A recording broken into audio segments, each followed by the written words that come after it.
Professor Cronin, members of the Council, guests, and friends, on behalf of our Board of Trustees, it's my great pleasure to welcome you this evening. The title of our presentation, I think you know, How Terrorism Ends, Implications for ISIS. Professor Cronin has written extensively about terrorism on nearly every facet, but in a recent article, and I have in front of me her book, How Terrorism Ends. By accident, I see that, and it's available for purchase, of course. But of course, in an article recently in Foreign Affairs, she said ISIS is not a terrorist group, indicating that dealing with ISIS is a little bit different, perhaps a proto-state, and a hybrid operation, perhaps. She was the guest of the Australian Army a year ago, 2 years ago almost, as their academic authority for a year on questions of changing warfare. But in any case, that's our title tonight. Nobody has to be reminded of its urgency. Our headlines today deal with it. I was disappointed in hearing a quantitative type the other day talking about it's more dangerous to be in a highway than it is to worry about terrorists. But there is a huge difference, of course. One is murderous, unexpected, nerve-wracking, and disruptive, hugely costly to deal with, etc. So, of course, the question of... Is that right? Is that any better? Yes. Yes. You won't have to lean over. I will. But in any case, it's interesting. Professor Cronin, as I say now, has written extensively and studied for a couple of decades these questions of terrorism. Her book is a comprehensive treatment of it. She's edited another book on the strategy for dealing with terrorism. The point is that she differentiates, as good scholars should, between strategy and terrorism and the importance of a comprehensive approach to the question. She brings to this a marvelous set of academic credentials. She graduated summa cum laude from Princeton. She was a Marshall Scholar at Oxford, where she received her Master of Philosophy and Doctor of Philosophy degrees. She's taught at a number of our universities. She taught at College Park for a few years, at Georgetown, brief times at Virginia and Columbia, I understand, and then at the United States War College, where she was director of the course on military strategy. And she also taught at Oxford again, and that's where she wrote her book on how terrorism ends. And there it was she's part of a program on, again, the changing nature of warfare. She's also taught at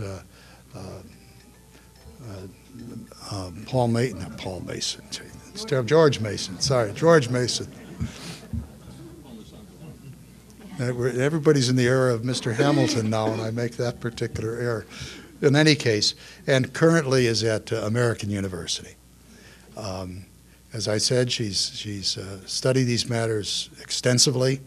Her works are comprehensive. To repeat myself, she emphasized the question of strategy. She studied the question of how conflict ends from the earliest part of her career, and has paid a lot of attention to the nature of changing warfare. It's an enormous pleasure to present to you Professor Audrey Cronin.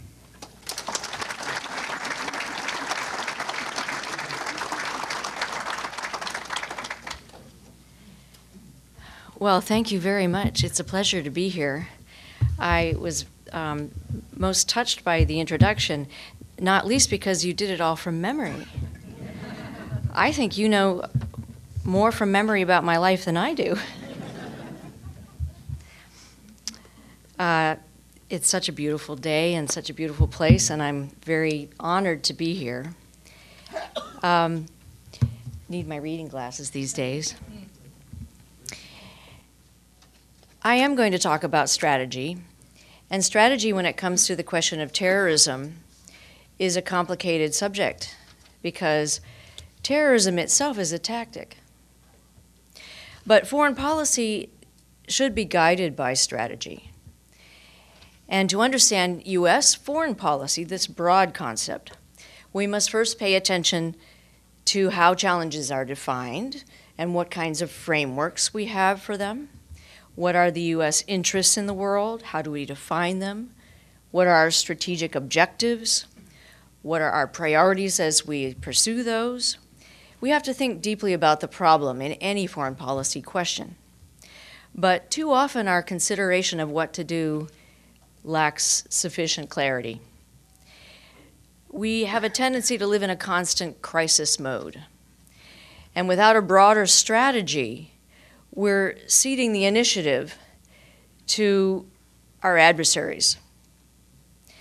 And this is more true than ever with respect to terrorism. Terrorism is designed to shock us. So how can we not be reactive?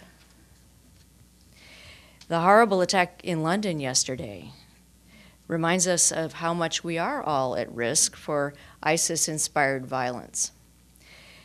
52-year-old British-born Khalid Massoud drove an SUV across Westminster Bridge, and he hit a lot of innocent people on his way, and he killed a police constable, and he was trying to attack Parliament.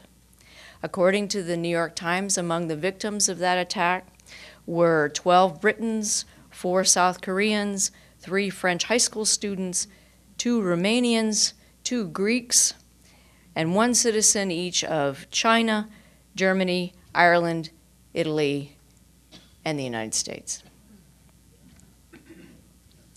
In the United States, ISIS-connected homegrown violent extremists attacks have occurred in Chattanooga in 2015, San Bernardino in 2015, Orlando in 2016, and there are many more, and these have all appalled us. And the arrests of dozens of US-based ISIS-associated individuals is very worrisome. In the past few years, the number of cases of individuals charged with jihadist-related offenses has grown in the United States, and many of them are native-born or long-standing naturalized American citizens. So we know that ISIS can inspire violence within the United States.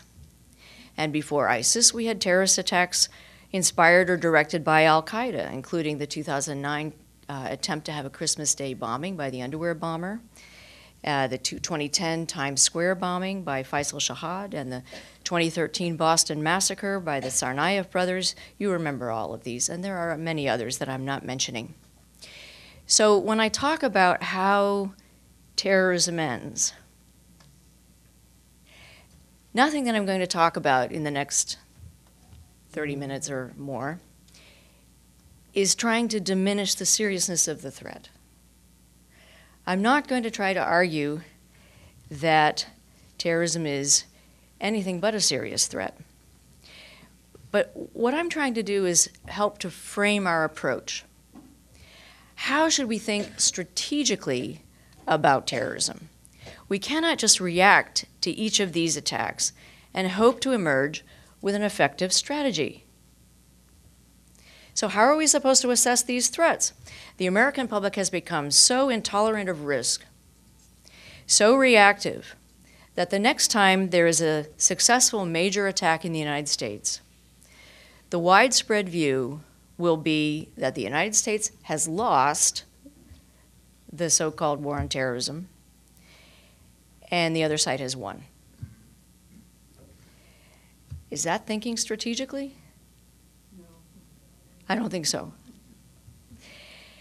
So the research that I'm going to talk to you about, which comes from a book that I wrote that Frank mentioned, comes out of a conversation that I had right after September 11th when I was working for the Congressional Research Service.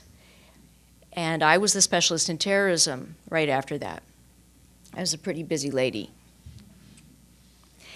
Most of the time, my job, I was working, as if you're familiar with the Congressional Research Service, people in CRS work for all the members of Congress in the House and in the Senate. And this is a lot of people. And particularly when you've just had a terrorist attack and you're the one person who's a specialist on terrorism as your primary goal, the purpose there, you're answering a lot of questions. So I used to get calls from members on the way to the Rotary Club, asking me from the car, on the phone, how many attacks has Al-Qaeda done in this country, or what types of groups are operating with respect to Hezbollah, or, can you tell me exactly approximately what the size of Jamaat Islamiyah is, things like that, very specific things. And I would go right through my files or my memory, and I'd say, well, sir, here's the answer. But once, I was brought to a member's office. And this was a senior senator, whom I can't name. But anyway, he asked me to sit down, and he said, Audrey, I have been going from briefing to briefing, hair on fire briefings, all about how the next attack is coming in. And this was not long after September 11th. And I understand the nature of the threat is very large.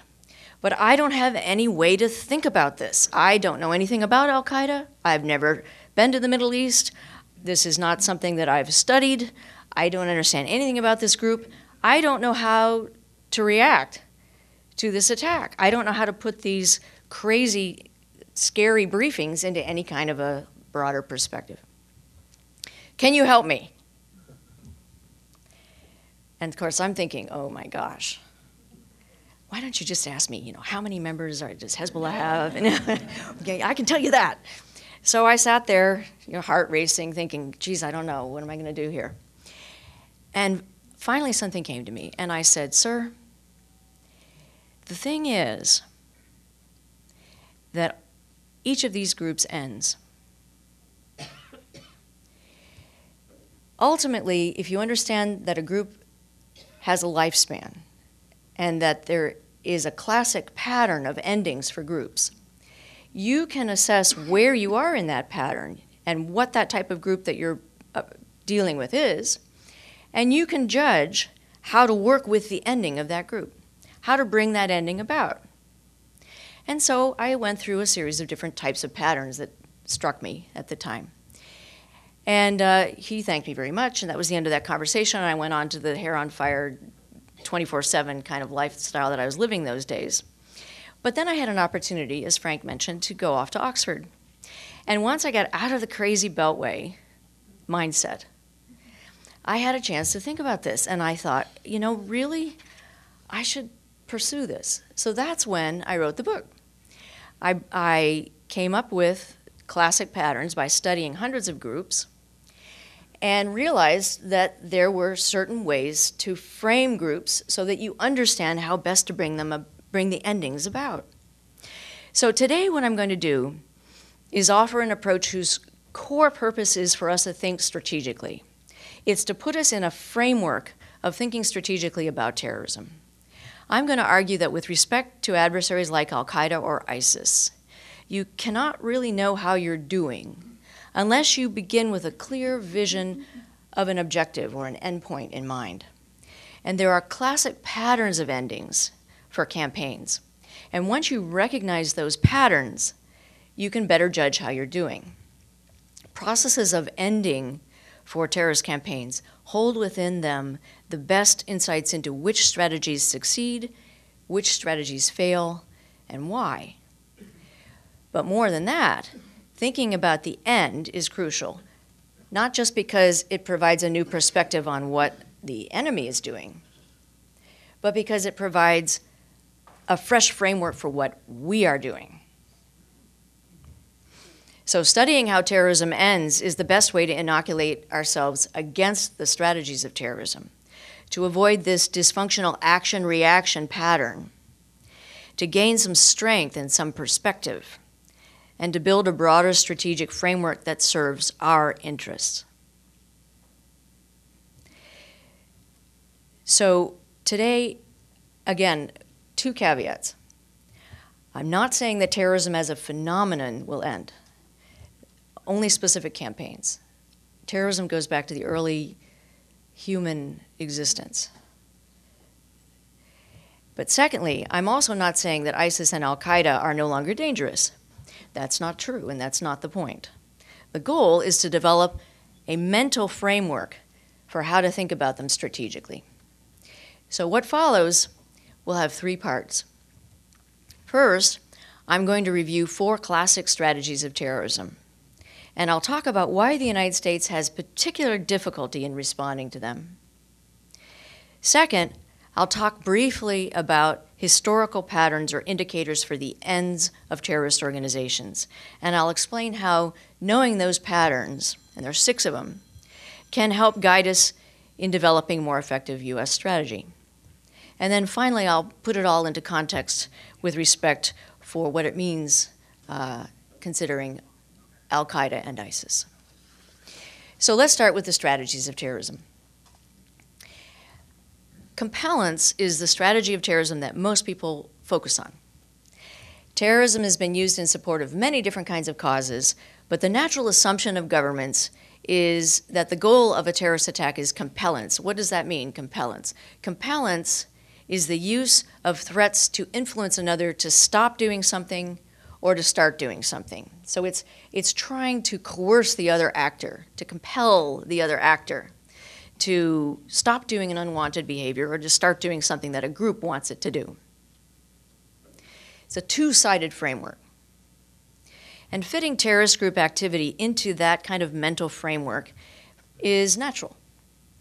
And sometimes it's accurate. For example, compellence might try to force states to withdraw from territorial commitments through a strategy of punishment and attrition to make them so painful that a government will stop doing what it's doing. It'll abandon, for example, an occupation. And at times that approach has appeared to work. Examples include the U.S. and French withdrawals from Lebanon in 1983, the U.S. withdrawal from Somalia in 1993, the Israeli withdrawal from Lebanon in 2000. These are all examples where major terrorist attacks caused a state to change its behavior. Compellence tries to change a state's policy, and given our 20th century experience with air power in the United States, American policymakers find this a very natural way to think about terrorism. All the basic axioms of strategic bombardment, as well as nuclear strategy, are there in compellence. The hopeless vulnerability of civilians to surprise attack, the difficulty of effective defense, the benefits of sudden attack, the need for retaliation. You can hear strategic air power theory there, or even nuclear strategy. These kinds of two-sided frameworks were very naturally applied to jihadist terrorism in the United States. And as a result, U.S. policymakers tended to focus exclusively on compellence, a two-sided relationship, but were less aware of other typical types of strategies of terrorism and their practical implications. So groups that rely primarily on terrorism don't really have the luxury to behave as if they were states. They're not small states, like a small Soviet Union and a small U.S. They're actually, in some cases, trying to leverage a position of weakness. So a compellence mindset may not give you enough insight into what they're trying to do. Terrorism is uniquely well-suited for what I'd call strategies of leverage. Strategies of leverage go beyond this two-sided framework and see a kind of a triad, a triangle, between a state, a group, and the audience that's watching. That can be lots of audiences up there at that top of the triangle. In terrorism, so strategy isn't just the application of means to ends, because the reaction of the various audiences at the third side of the triangle that I drew can be a group's means or ends or both. If they're trying to affect an audience, the strategy may not be what you expect. So I'm going to talk about 3 classic strategies of leverage. The first is provocation. Provocation tries to force a state to react, to do something. Not a specific policy, but a vigorous action that works against its interests. And it was firmly established in the 19th century. It was actually the primary purpose for terrorism when modern terrorism was born in the mid-19th century.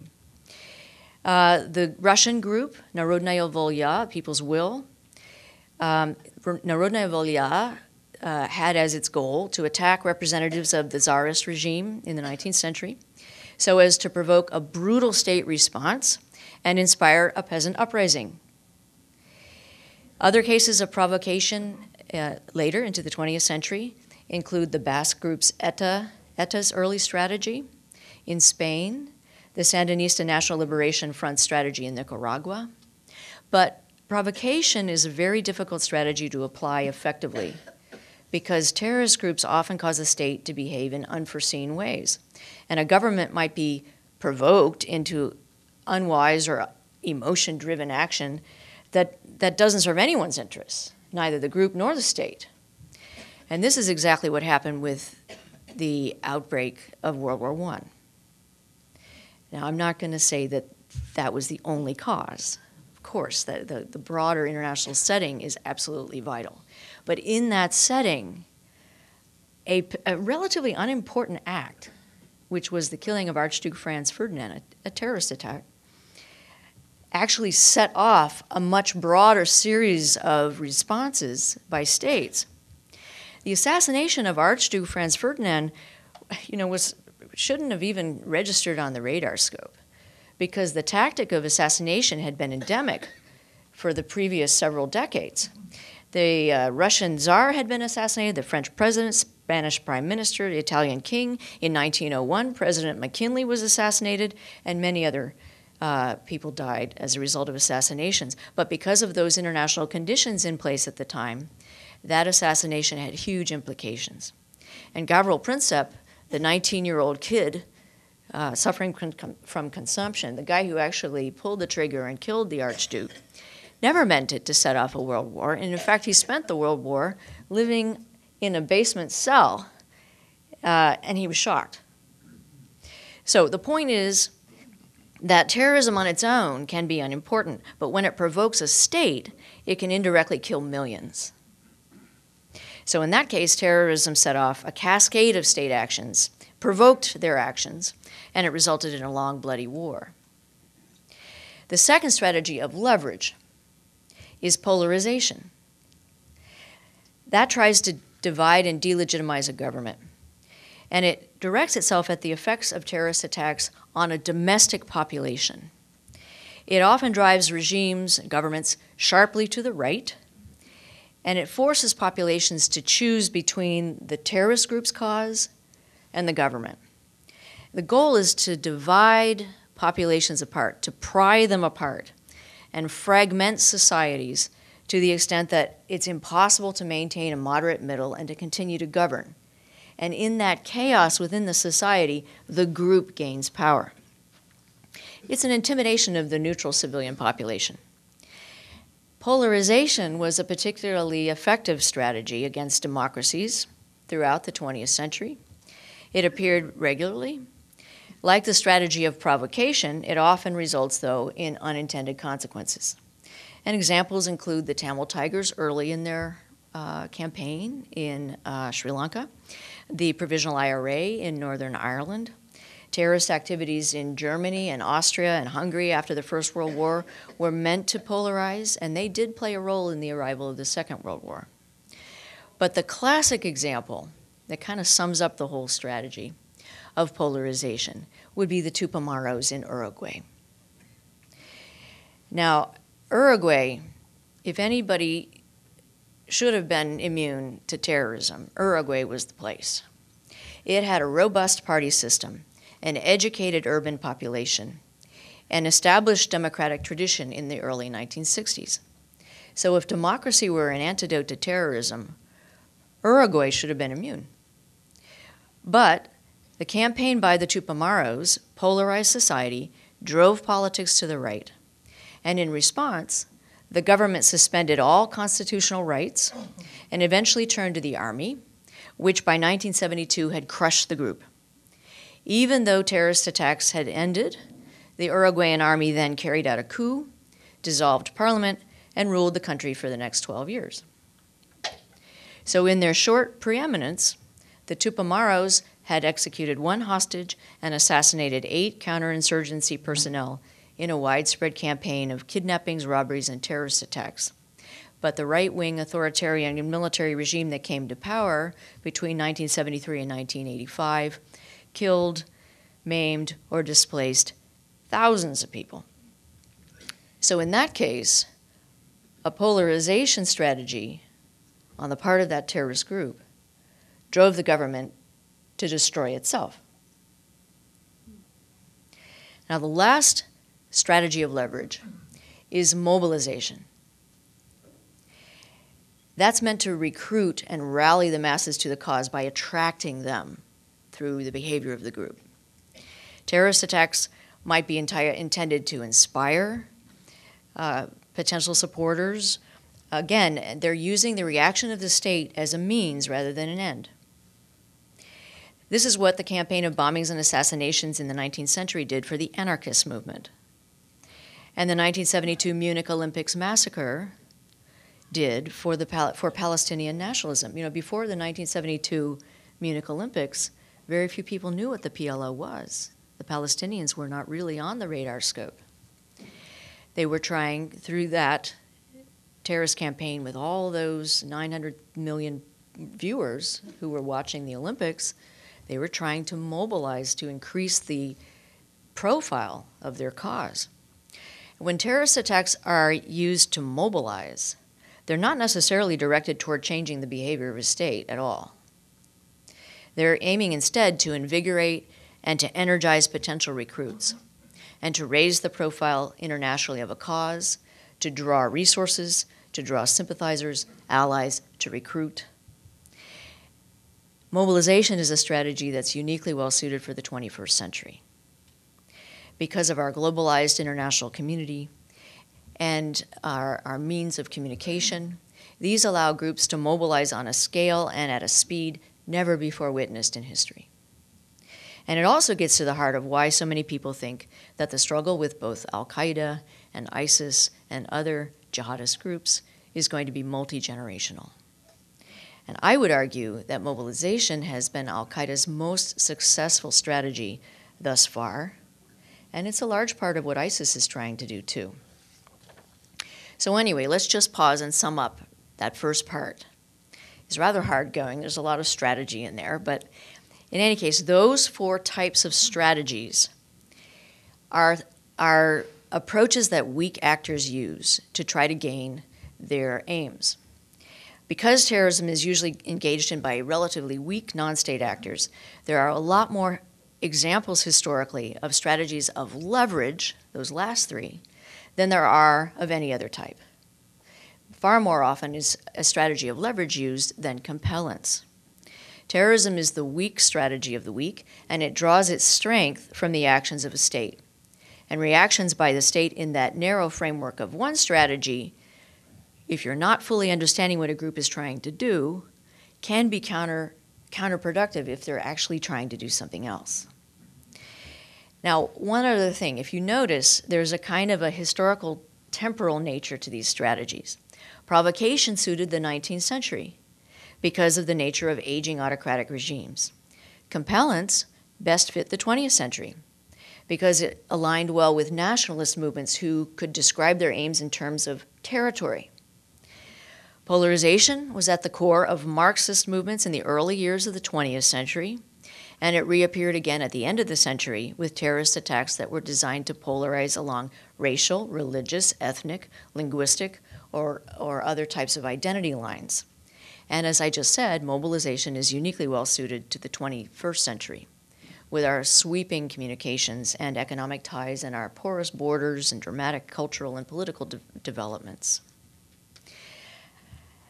Democracies are not very well built in the short term to handle these kinds of strategies. Counterterrorism strategies that are devised to prevent a state from being compelled can break down if the goal is to provoke a state, to polarize a population, or to mobilize a constituency. And so the result is that a campaign might be unwittingly extended. The United States is not particularly wise in countering terrorist campaigns. We don't have the kind of experience that some countries do.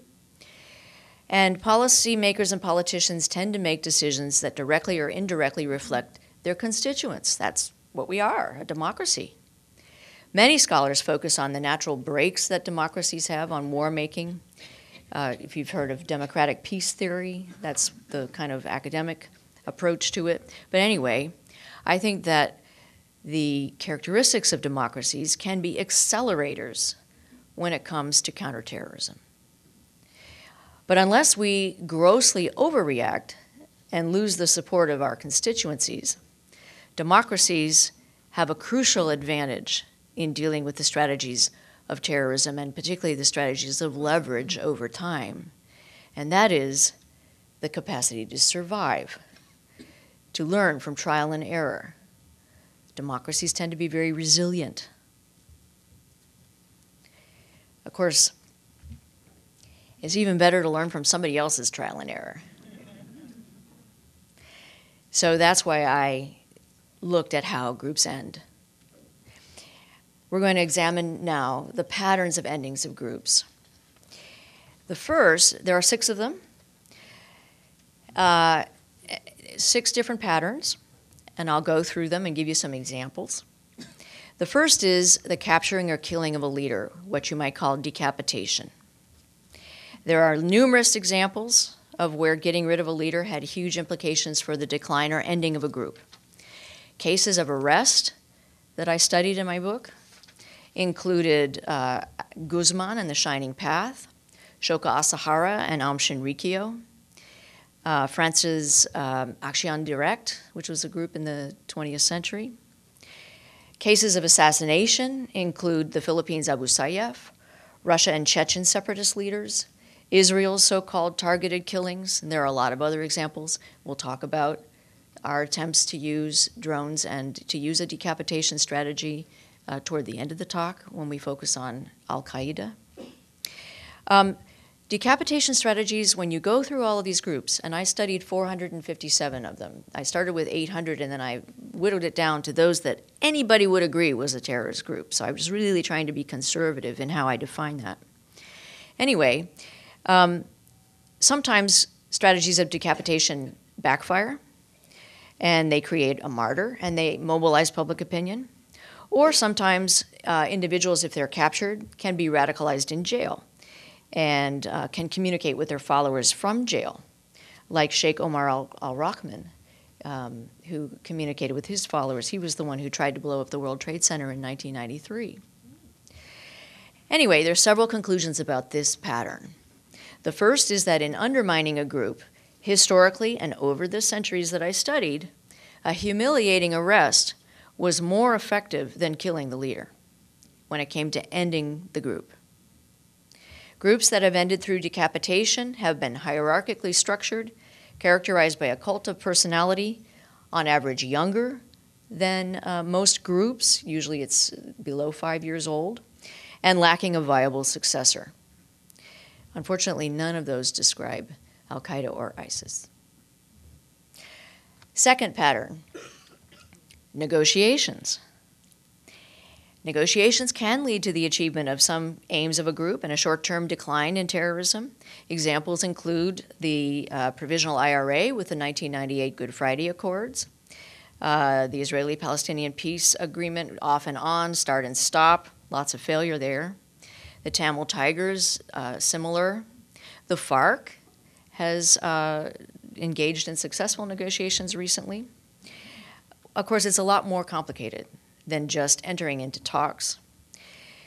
Usually the long-term goal, which is a viable political outcome, and the short-term goal, which is a reduction in violence, may be at odds. And of course, it's very difficult for any government to come to a negotiation with a group that uses terrorism. It's repulsive for us to think about it, if you're engaging that kind of illegitimate violence. But I was trying to be very objective about how groups have ended, and this is one of the ways. Interestingly, though, only a small percentage of groups, about 18%, negotiate at all. These tend to be long-lived groups, the older of the groups. Their average lifespan was between 20 and 25 years. Of all the groups I studied, almost 500 groups, the average lifespan was about 8 years. So also very interesting, of those 18% that negotiate, in only 1 in 10 cases did the talks actually fail outright, where everybody said, we've had it, we give up. Usually, the predominant pattern is for the talks to drag on, with some lower level of violence, without resolution, or without outright failure. But it's also the case that very few groups achieve their aims through negotiations. Very small percentage of groups actually achieve what they set out to get in negotiations.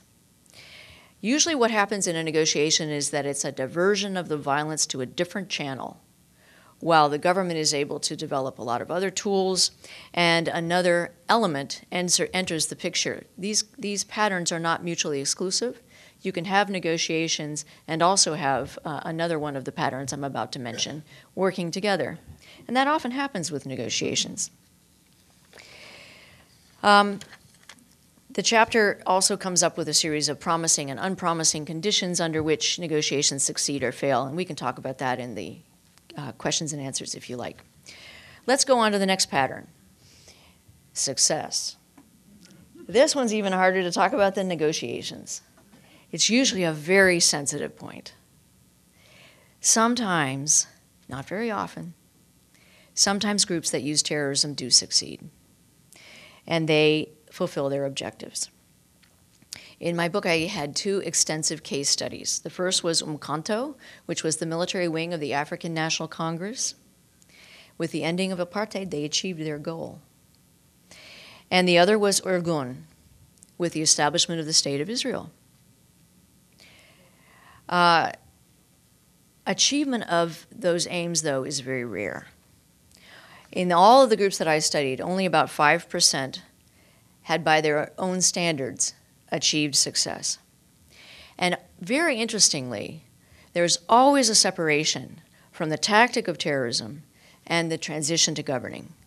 So for example, with respect to the ANC in South Africa, Umkhonto was decried and the use of terrorism was separated from the regime. There's always a separation of that illegitimate violence and a marginalization of those who used it. Disavowing the tactic is very common.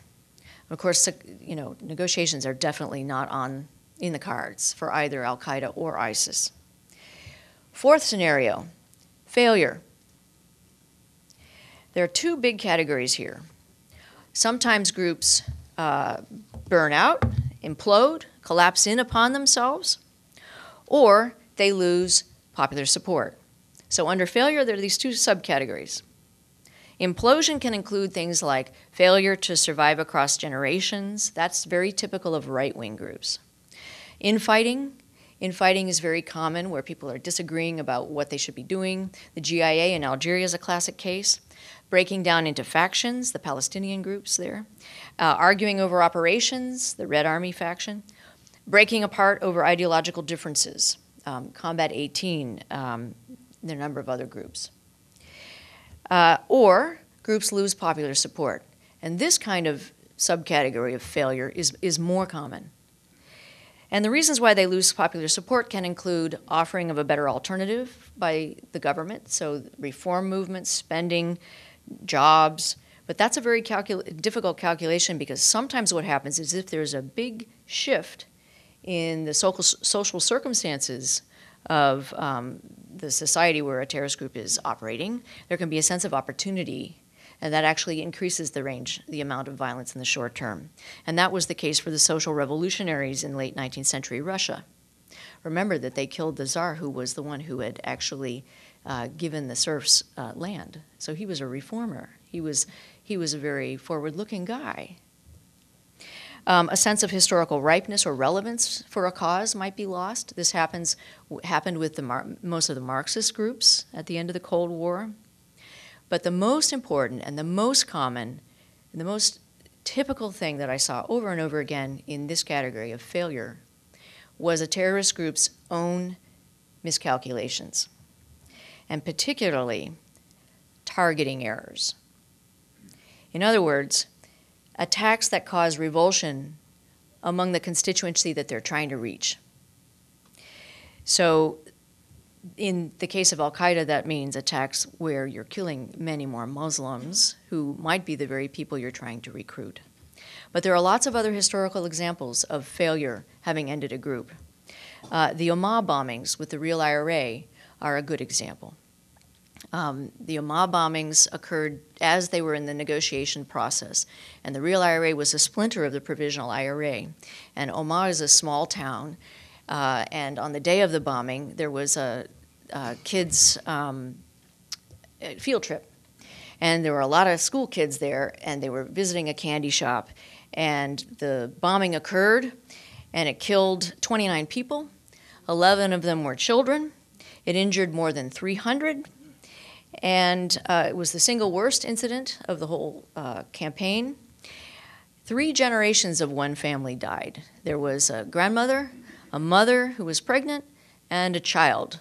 All died, all wiped out in that bombing.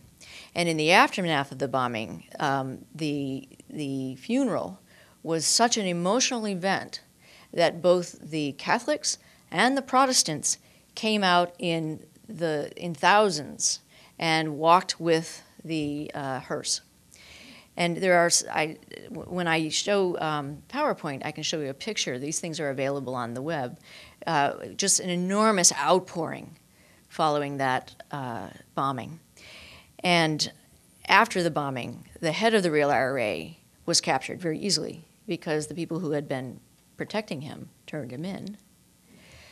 And the Good Friday Accords succeeded in part because there was so much anger and repulsion at what had happened that they wanted peace. So this kind of repulsion to the attacks has occurred repeatedly with respect to terrorism. The GAI's killing of 62 tourists in Luxor, Egypt is another example. There was huge repulsion against that attack, and in fact, it's one of the reasons why the group that Zawahiri, the number 2 in command of al-Qaeda until bin Laden died, had to leave Egypt because there was such a repression and a repulsion on the part of the population. Red Brigades in Aldo Moro, that was another case where there was a huge reaction on the part of the population, and the Red Brigades found themselves marginalized. There are lots of other examples. The PFLP-GC, which is a Palestinian group, when it hijacked a Swiss Air flight to Tel Aviv. Failure because of bad targeting and the repulsion of the community that reacts is a common way for a group to end. And this was something that Zawahiri has been very worried about, and so was bin Laden. We know this from some of the documents that were captured in the bin Laden raid.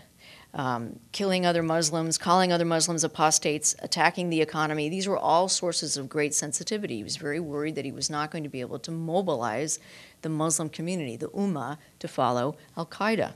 And he was actually right, because by the time that bin Laden ended, the amount of popular support in most countries for al-Qaeda had plummeted from relatively high numbers in about 2003 down to the single digits in most places. So that's the 4th type of pattern, failure. 5th is repression. If all you want to do is crush a group, you can definitely use military force and basically bomb everybody and kill everyone. This approach is commonly used by states, particularly states that are dealing with a terrorist group that in some way threatens the legitimacy of that state in a fundamental way.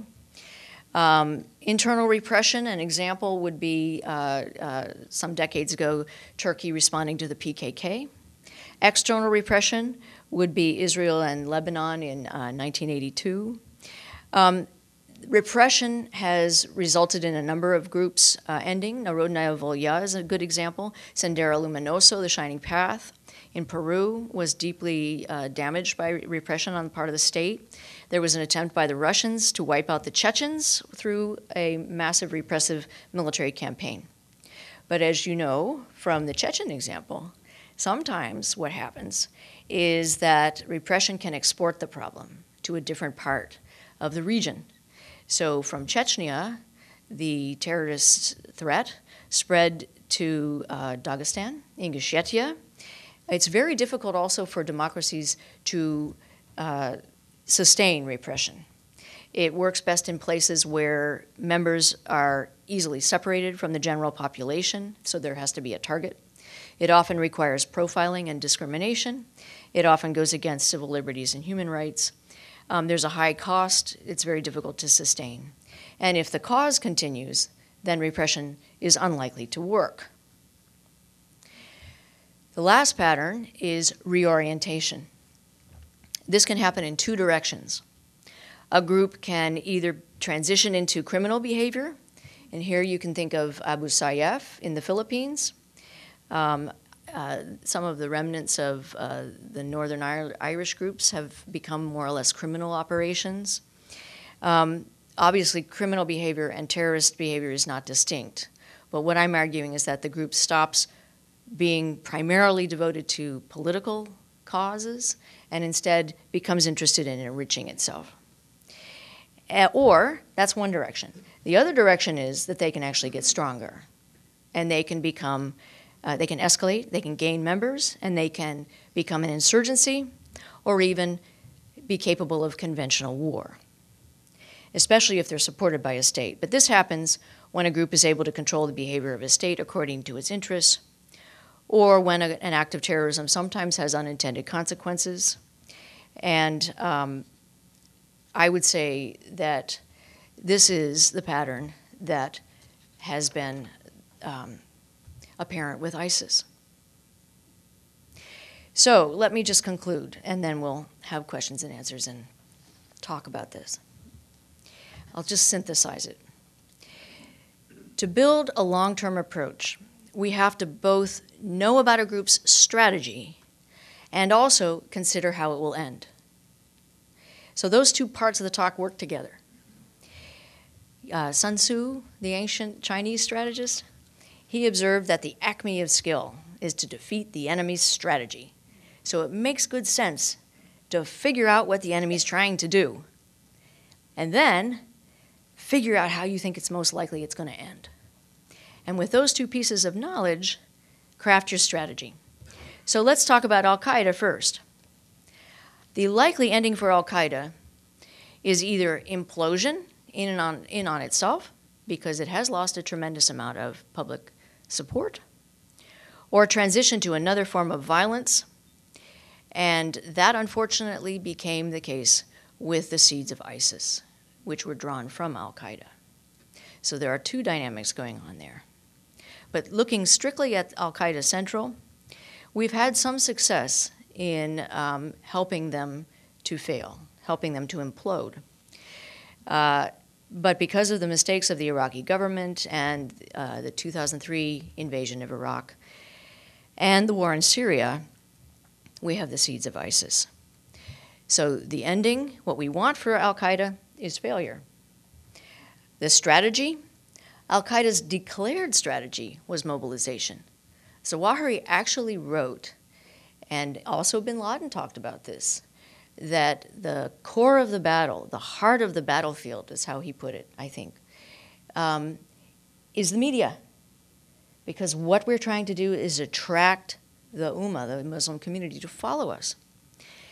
On numerous occasions, that was claimed to be the strategy. The goal was to gather the whole Ummah behind them, and to work against that strategy. Our approach is and should be to exploit internal cleavages within the movement, to hive off constituents who are not going to be attracted to a bunch of Saudis and Egyptians, to spotlight Al-Qaeda's mistakes, because they've made a lot of them. They've been killing more Muslims than any other type of person. They've facilitated, and then we need to facilitate and work with the backlash against them, or at least avoid making mistakes that prevent it. Held up to the light, Al-Qaeda has been killing the very people on whose behalf it claims to be acting. Over the years, its message has looked increasingly weak and hypocritical, and their support has declined. But what about ISIS? Again, I'm not saying that Al-Qaeda is no longer dangerous. I'm talking about overall levels of support and its position overall. What about ISIS? The ending pattern, I think, that fits ISIS is reorientation, unfortunately. ISIS reoriented itself from a terrorist group to an insurgency, and now, unfortunately, to a conventional threat. And the only way to end ISIS is to reverse that process. So, counterintuitively, what we need to do, and what we have been doing, working with our allies in the region, is to engage in a conventional response to ISIS, to push it back towards being an insurgency, and eventually toward a terrorist group, which is a much weaker entity. And that's something that can only be accomplished with the involvement of local powers, especially the Sunnis, who can undercut ISIS's polarizing argument, which is at the very heart of what they do, undercut their argument that this is a sectarian war. And at that point, the failure dynamic might take over, because ISIS can no longer claim a caliphate and capture people's imaginations. It's going to be obvious that they're failing. The differences between their raucous claims and then the reality on the ground, especially since they claimed a caliphate, that contrast will be apparent. ISIS's strategy, that's the ending. I think their strategy is mobilization and especially polarization. To defeat it, we must counter ISIS's ability to mobilize by using social media and prevent them from making these direct cult-like appeals over the internet that are attractive and tempting to young people who want a sense of excitement sometimes, or even older people. The guy who attacked in London was apparently 52. Many of our assumptions about terrorism are being reshaped. We must prevent them from polarizing populations domestically and internationally, and that includes in the West. This is a serious threat. Sectarian polarization is one of the ways that they've gained power in the region, in the Middle East. And polarization against Muslims in Europe and in the United States also represents a very dangerous avenue through which they can potentially recruit additional foreign fighters or inspire homegrown attacks and thus gain strength. So here's a question I'll ask you. Are we also becoming polarized in ways that serve the interests of ISIS?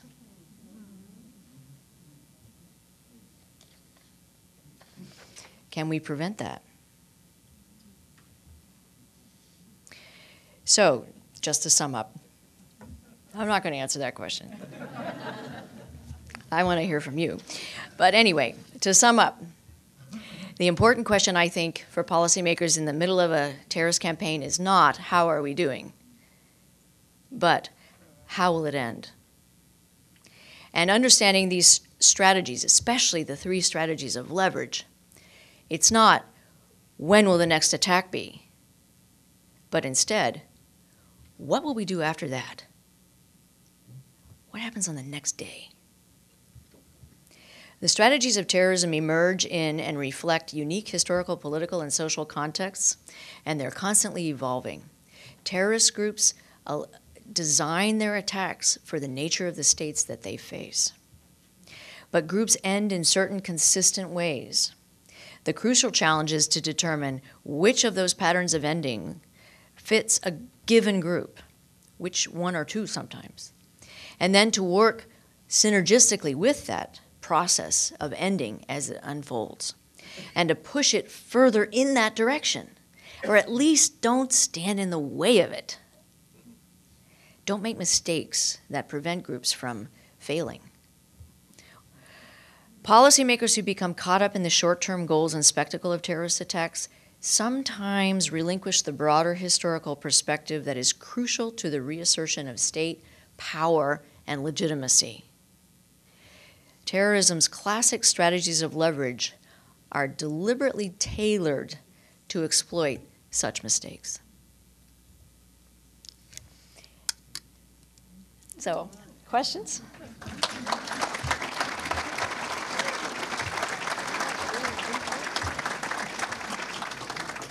The question is state sponsorship of terrorism the driving force behind the power of a terrorist group these days, right? I think no is the answer, that state sponsorship does not play the kind of role that it played during the Cold War, because groups are able to get resources and to mobilize and to behave in ways that are much more independent because of our globalized system. So it is still a factor, but not nearly as important as it used to be. The question is about the battles ongoing in Mosul, but more broadly speaking about the nature of the sectarian tensions in Iraq and what role they play in the stability of the current Iraqi government and the future of the state of Iraq. Is that a fair way to put it? Is ISIS a terrorist group, or is it an army? Well, as I've said, and actually as I've written about in my Foreign Affairs article that Frank was referring to, I believe that ISIS is now an army.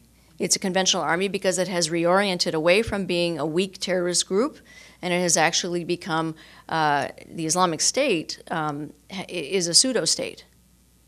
So you're absolutely right that we cannot just strictly use counterterrorism tactics now against an enemy that has evolved to this degree, and that is the Islamic State. But what I believe we have to do is use conventional force, the security forces in Iraq, and it's not exclusively Shia. I mean, it's very important to the Iraqi government that there be Sunnis involved as well, and they're working hard at that. It's very important that this not be divided along sectarian lines, but it's a very tricky situation. You're absolutely right, and I really worry about what happens after we retake Mosul. It's absolutely vital that the behavior in the aftermath of that campaign be conciliatory toward the people that live there. Okay, the question is, how do you classify the Taliban? The Taliban is an umbrella name for a number of different groups in Afghanistan and also in Pakistan. And they are larger than a terrorist group, although some of them have been diminished enough that they are small enough to be terrorist group. The other element of terrorism as a definition is that groups tend to be in the hundreds or at the very most small numbers of thousands, whereas insurgencies are much larger than that. So I would characterize the Taliban primarily as an insurgency that sometimes uses terrorism as a tactic. Let me interject a last question, which you can dismiss quickly. But if you would comment, the president repeated this week that he was going to crush ISIS, A, and B, the Secretary of State said that ISIS is the #1 priority in the Middle East. Would you care to comment on that or not?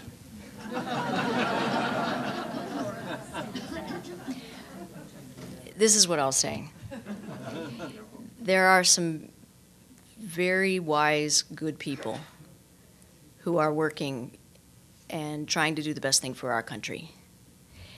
And I support their efforts to do that. Well, for that and in general, we thank you very much. It's marvelous evening.